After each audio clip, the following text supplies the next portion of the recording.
Welcome to the channel. If you're new here, hi, hello, welcome to the channel. And if you're coming back, hi, welcome back. Thank you for coming. So here it is. Here's the video. I know I'm late, but then better late than never. But I'm still thankful that you decided to just click on the video and hear what I have to say, even though I'm like super late. But I do have some things that I wanna let out and discuss. But yeah, let's get into it. So ignore the headscarf. My hair is looking very ugly today, but I didn't want y'all to focus on this ugly. I wanted to focus on these uglies. So, one at a time, okay? So this movie, from not even when it came out, but even before it came out, people already had zero expectations about this movie. Like, it wasn't very promising, especially the fact that they were planning to release a dystopian YA movie in 2024. Like, that's not a bad thing, but then, like, where were you in the early 2000s? Where were you in the mid 2000s? Like, all those movies were coming out, and I heard this movie was even delayed because it was supposed to come out years ago, but they chose to release it now. And even now, like, what was even the point? Because this was like very poorly received. I was expecting to go into this movie expecting it to be as bad as everybody else was saying, like, it's trash, the message is shit, the TikTok filters, like everything. But as I sat down and actually started watching, I don't know, maybe my intellectual side, my observant side started noticing that maybe there's some things that we have overlooked. And maybe we just misunderstood some of the points. I'm not saying that it's amazing or it's good, but there are some things that I kind of get what they were trying to do, but like too bad it wasn't executed well. It's kind of funny how audiences did not fuck with this movie, like from the actors to the visuals to the TikTok filter, the overall message, like none of it. Like, this movie is hated by almost everyone on the internet, calling it ironically the ugliest movie of 2024. This movie had the potential to be a really good dystopian YA story because it kind of relates to what's going on today with like pretty privilege and toxic beauty standards, but it kind of tanked. But what happened? Before I start though, have you subscribed? Have you liked the video? I don't know how to put this, but like, I want you to please subscribe to the channel because this channel is just a baby and it's growing. I'm very grateful for all 57 of you who decided to subscribe to my channel and tune into my videos, like, and this is only in a span of a week. I'm very grateful to all of you shameless celebrities. Give it.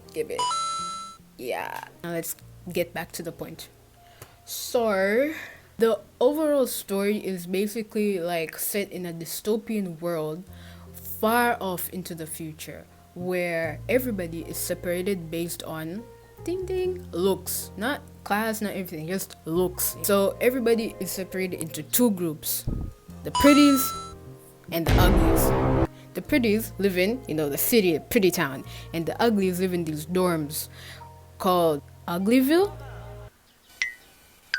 They should have hired me, bro. I would have given better names. What the fuck is Uglyville and Pretty Town? Everybody who is born is automatically considered ugly. So they are taken to these dorms where they stay there until they turn 16. And at 16 years old, they are given this amazing opportunity to get the transformation of their life. They are given the surgery to become the perfect version of themselves. They become pretty and go live in Pretty Town where they became hot, living their best lives, partying nonstop. Uglyville is so bland, boring, it's gray. Everybody wears like uniforms, almost like school. But in Pretty Town, everybody was almost like LA, almost like LA. And all of this was made possible because of a truly renewable resource called the white tiger orchid. So this white tiger orchid flower was discovered by renowned scientists after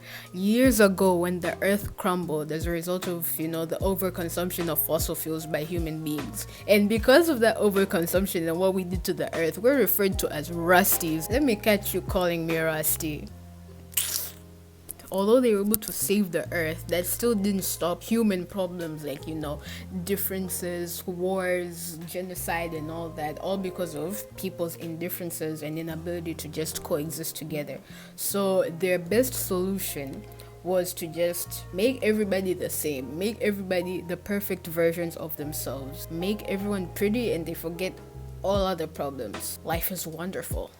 Because, that makes sense. This is where we meet now our main character, Tally, who has been dreaming of becoming pretty all her life. They literally have countdowns to the day where they become pretty. They have filters in their room that shows them best options of their procedures in the future, how they intend to enhance their looks. Girl, even I'd be counting down. Being told every day, all my life, that I'm ugly and I'm supposed to look some other way. I literally have references you could look like this, you could look like that. I would also be okay, fine. She's waiting for the day where she will get to become pretty. And she's not alone. Literally everybody in this world wants to become pretty. They're so obsessed with it, and it's treated like some sort of celebration, like a graduation almost. Everybody's in the hallway congratulating everybody who's turned of age to go get their surgery, and then you're just left behind when will it be my turn? Including her best friend, Paris. They've been friends since they were kids, and they make a promise that they will remain best friends even after they turn pretty. But what the hell, boy? Sure. Now, because Paris is 3 months older than Tally, he of course means that he's gonna get the surgery first. They're making that promise, promise that you won't forget me when, you're pretty, and that you'll wait for me. And he's like, I promise, babe. As friends forever. In 3 months, they plan to meet each other at this bridge, the bridge between the pretty town and the ugly world. She is ghosted immediately. He gets the surgery, and he is gone. He does not answer any of her messages. She is texting him every day hi, how is it there? Do you miss? Nothing. Girl, if you have been texting him for 3 months and he doesn't answer, it's time to take a hint. He don't want you no more. You too ugly. He has better friends now. He's a thing of the past. And it's now been 3 months. She texts him again on the day that they're supposed to meet. It's see you tonight, babe.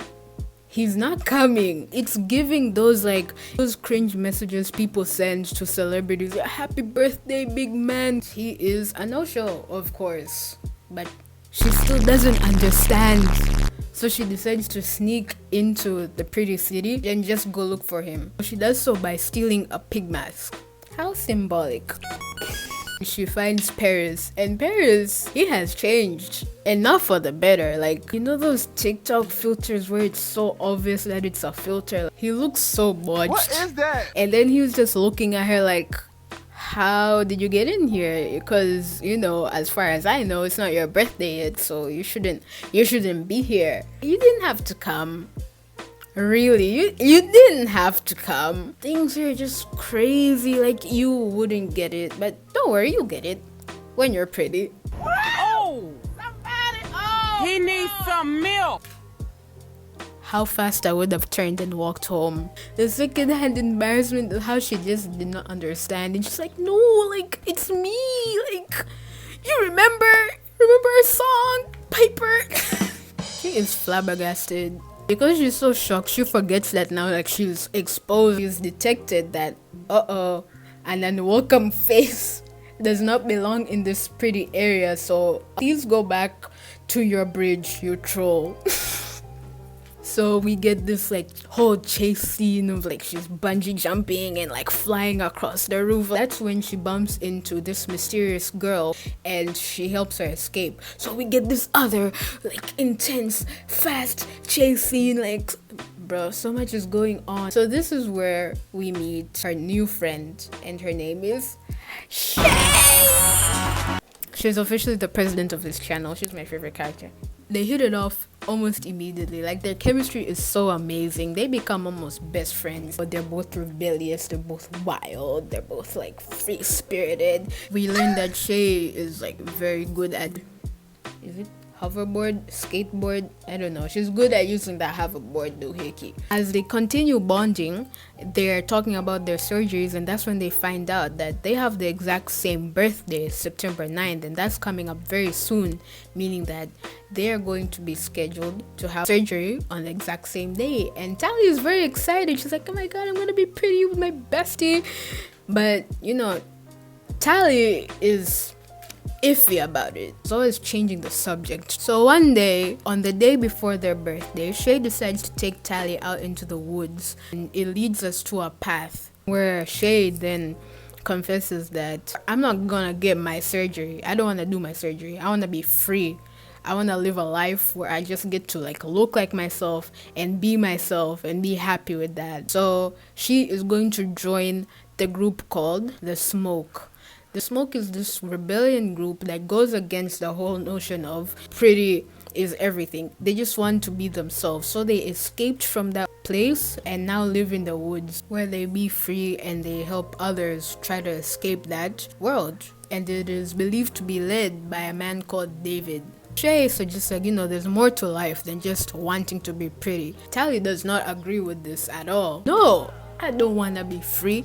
I want to be pretty. Can you really blame her? Your whole life you're told that you're ugly and there's only one way to be, and now you want to take that away from her too? I get it. It's not great, but I understand. And it's a shame too, because like they're best friends and they don't want to be separate from each other, but one has her own plans on life and the other has hers, and they just don't mix match, so they heartbreakingly separate. But Shay says that whenever you choose to come, I've written a code that only you will understand the path here. So Tally would rather sacrifice a beautiful friendship over surgery. And she ends up not getting either, because on the day of her surgery, she's not called up. Like, she's in the waiting room, everybody else goes, and she's only left behind. That's when we find she's taken to see the main woman in charge of everything that's going on. Almost like their president. Her name is Naya Cable. Mommy! I feel like she's the only one who looks good. Now, she's aware of the relationship between Tally and Shay, and she's like, your friend is missing, and today's her surgery too. So we want you to tell us where she is, or else you're not getting your surgery. So now Tally is conflicted. She's like, my best friend, but like to be hot. My best friend, but I want to be hot. She's given more time to think. Back in the dorms. So she goes back to school, and people are obviously confused. Like, why are you back? I thought you were supposed to get your surgery. I feel her. That's embarrassing. Like, it reminds me of my days in like school, in boarding school. I would be like so excited that I was leaving maybe for the weekend. I'd start like bragging about it, like, yeah, I'm going home. But then like nobody shows up. So I end up spending the night back at school, and people are just like, I thought you were going home. But good thing Tally is a loyal friend and will never ever betray Shay's trust. Never mind. Paris shows up out of the blue and convinces Tally to just tell her where Shay is so that she can get her surgery and they can be together. Dog, you left her alone for 3 months because she wasn't pretty enough to talk to you. Now you're back. Where is the lie detector?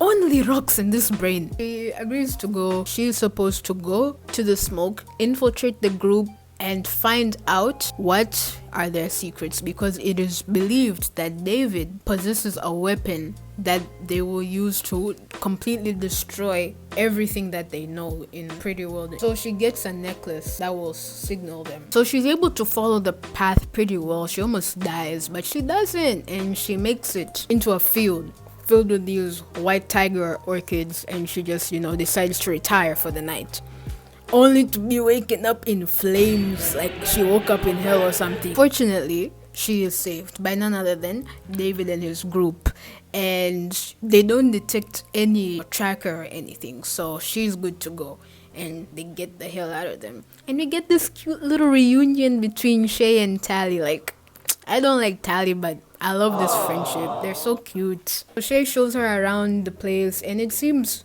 pretty okay. In hunting and gathering is not really my thing. Like, you know, I prefer that soft girl life. So hunting, gathering, working, especially the fact that they don't retire. Like the elderly just also work. Like, I don't know. Maybe it doesn't sound so bad to just pick the surgery. But while they're all rested, Tally unfortunately makes the wrong move by trying to convince Shay immediately. Like, she just got there and she's already like, it doesn't seem right, so we should probably leave. Like, you're so obvious. Like, you're so obvious.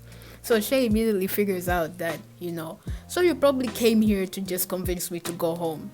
No way. Shay convinces her to just stay a little while, get to know the place, get to know the people before you start, like, you know, trying to force me to come home. But people are right to be suspicious of her because it was kind of strange how she was able to make that dangerous path all alone. Like, people go there in groups and she made it all alone without any help.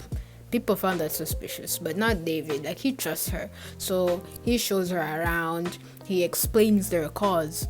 And that's where it's revealed that these white tiger orchids, they're actually very destructive to the environment. They are leaching off all the nutrients and leaving all the land to be like a wasteland. So their solution is to just like completely burn them. That explains the fire earlier. Now that got me thinking, like, how was Cable not able to find them, like, when they're literally causing all this obvious mass destruction? He was just lazy. In the middle of their fire burning, they are encountered with soldiers who are pretties. Or can I say pretty soldiers? With Tally's help, they're able to make it out alive. But people's suspicions keep growing because why is it that Tally showed up unannounced? And also these guys keep popping up like more than usual. But David defends her anyways because David developed a little crush on her. David takes her to meet his parents, and that's where they tell her the secret weapon that they've been hiding. And that's where we find out that these surgeries that everybody has been getting, they're actually not good. David's parents were actually surgeons themselves long ago, and they were actually very good friends with Cable. But ever since the discovery of this revolutionary transformation, it has secretly been causing severe side effects to the people, including like brain damage, numbness of emotion, death. And they just wouldn't stand by and let that happen, so they fled and started this rebellion themselves. So the parents are developing a cure, but they lack one ingredient that only Cable has, so that's the only thing that's stopping them. So of course this is a shock to Tally because everything that she has ever known has been a complete lie. So she feels guilty and tries to confess to David, but he was like, that doesn't matter. You're here now, and you're not ugly. You're beautiful. Back on track. She burns the necklace, but that ends up just triggering the alarm. Cable and her gang pop up the next day. Cable shows up with these super soldiers, which includes Paris. And that's where we find out that he only got this like advanced surgery after he helped Cable convince Tally to find the smoke. So it was like a reward. And he becomes this like superhuman. So like Captain America but botched. And she demands that they give him David, but his parents, they won't say shit. So Paris goes up and shows the dad his special skills as a chiropractor. And they round up everyone for the surgeries. And round them up for their surgeries. No! We don't want to be hot! You'd never catch me. So Tally literally killed somebody, all because she wanted golden eyes to match her golden hair. They take everyone and destroy everything in the lab, including their research. All of it is gone. Luckily, Tally and David are able to escape. Tally begs and pleads for forgiveness, but dog, you basically killed Dad so that you can get a BBL. He comes around. They are able to sneak back into the city so that they can save everybody. And when they break in, they are able to get everybody out of their cell, but only one person is missing, Shay. And it's too late because they already took Shay to go get her surgery. It's too late. The damage, or can I say the repair, has already been done. She's been turned into a hot bimbo. She loves it. She's already gone. That's when Cable catches them and she forces everybody to go into the pods to all get their surgery. But that's when Croy shows up with a freaking flamethrower. The face that Cable makes, like, she's not even mad, she's just disappointed.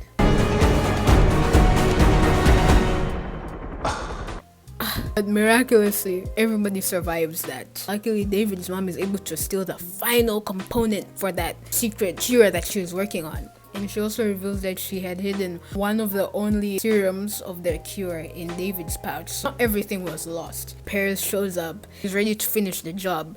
But Miss Joey King tries to bring back the Noah, look at me! Stop! This isn't you! Like, girl, it's not gonna work every time. David literally just pushes him off the building. Just like that. Badass. They have everything, like they have both serums. Now they just need a person to test it on. And they already have their hot girl here. But Shay's fine. Like, she's like, I don't really want my mind to go back to it. I was ugly. I'm hot now. This is me now. Like, y'all are just jealous and paranoid and full of fear. Like, no, leave me be. So Tally makes the ultimate sacrifice and volunteers herself. The plan is that she's gonna get the surgery, but she will come back to them and they will revert her brain. In some way, in a way, it's kind of like a win-win because she does get the surgery after all and they will be able to revert her brain, so she'll still be her old self but just hotter. Like, modern problems require modern solutions. She gets the procedure and the movie ends off. She's hot now. She has her own place in the pretty world, but she still has her old scar, a reminder of her mission. Zooey mama! Heavy on the filter. And that's the movie, part 2. And no, on Netflix, no matter how bad the movie was received, they're still gonna give a part 2. They're gonna cancel something good and give this a part 2. So my final thoughts, I'll give my mixed opinions because that's what they are. Like, I do have mixed opinions. Like, I didn't just sit through the whole movie hating it. Like, there are some parts that I actually enjoyed, very few. But there are other sides that, like, I see where people hated it, but I kind of like saw it as something else. Let's unpack. So I can agree that this movie was not great. This movie was not it. It was very fast paced. So many things were happening and in such a short span. Like, all these like that wasn't necessary. Like, the aspect of time in this movie is completely ignored. The whole course of Shay and Tally's friendship, like, how it shows is as if it took place like just a matter of days. Like, they met and they're getting to know each other, but this actually took like a span of months, all the way up to the birthdays where they would get the surgery. But it doesn't feel like that because everything is happening so fast, because like as if they're trying to tell us so many things but they don't really have much time, so they're just trying to cram everything. And I understand, because most of the times it's not easy to adapt a book. The theme of the movie was nothing revolutionary. Like, okay, yeah, toxic beauty standards and pretty privilege, like, this is nothing new, so that's why people weren't really possessed when it came out. It's a discussion that has been happening for over 20 years. So maybe if this movie was released 20 years ago, or even at the times of other stupid YA movies were coming out, maybe this would have had better reception.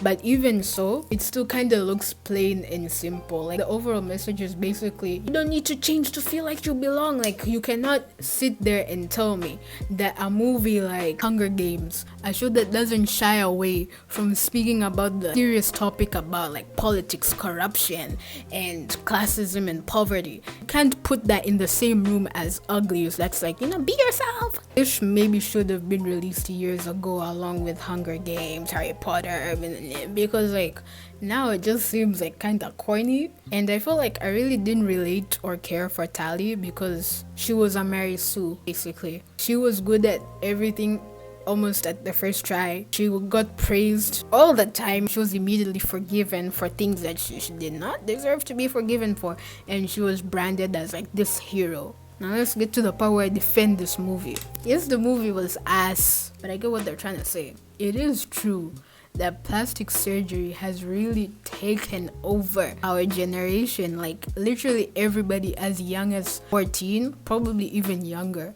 are getting plastic surgery. Can you blame them? We have all at some point in our lives felt ugly. We have all grown up with how society tells us all the time that there's only one way to look, and it's always changing. So everybody just wants to keep up with the trend. They want to be beautiful, and as a result, everybody now looks the same. And our generation, especially Gen Z, we're aging like milk. People are 20 and they look like they're 40. And we have all these filters and apps like Snapchat, TikTok, and every time we remove that filter, it's like, oh, we have kids as young as like 9 and 10-year-olds having skincare routines and get ready with meals and possessing all these expensive products meant for adults. Like, dude, you're 9 years old. Why do you care about anti-aging? You're 9 years old applying a product that makes you look 10 years younger. People also complaining why we're such attractive people cast to play roles of ugly. None of them are ugly. They're all, conventionally attractive. Kinda get the point. There was a reason why these so-called uglies just look like regular people. We're all just regular people, but because we don't look like these Hollywood celebrities, these influencers, that's how we feel ugly. Look at Tally, for example. Tally is not ugly. She's beautiful. I still don't see that screen she's talking about. She still feels ugly because she's always comparing herself to like these other enhanced people. Like, why do you think that the ugly people in this movie are just regular old people and the quote unquote pretties are just the same people but with TikTok filters? Like, come on. But yeah, those are my thoughts about the movies. It wasn't that bad to me. It wasn't that bad. It was kind of boring. I kind of skipped through it. I kind of slept in a point, but the message is kind of stupid, but it's very real. And that concludes our video. Yeah, those are my thoughts, and please comment down below, do you agree with the things that I said? Do you agree with my ideas? Do you think what I said were actually accurate? If you have any disagreements or any other opinions, please comment down. I'm serious. Please comment down. I'd appreciate to hear other people's points of views because, that's the point of this channel, discussion. But please remember to keep it respectful, keep it demure, keep it classy. Make sure to like the video. Make sure to subscribe. Please continue to support the channel because, this motivates me and I want to make more content for you all. Again, thank you so much for 57 subscribers up to this point. Please continue subscribing and growing the channel because this channel's a baby. It's my baby and you want it to grow. And when you subscribe, you become a Shayla celebrity. And when you're a Shayla celebrity, everything in life just falls in place. Things make sense. Your grades get higher. You become hotter. The best version of yourself, physically, mentally, spiritually, everything. Life is just amazing. It's a movie because you're a Shayla celebrity. It's in the name. I bet Shay is a Shayla celebrity. Thanks again for watching. Stay tuned for the next video to come. Goodbye. Amen.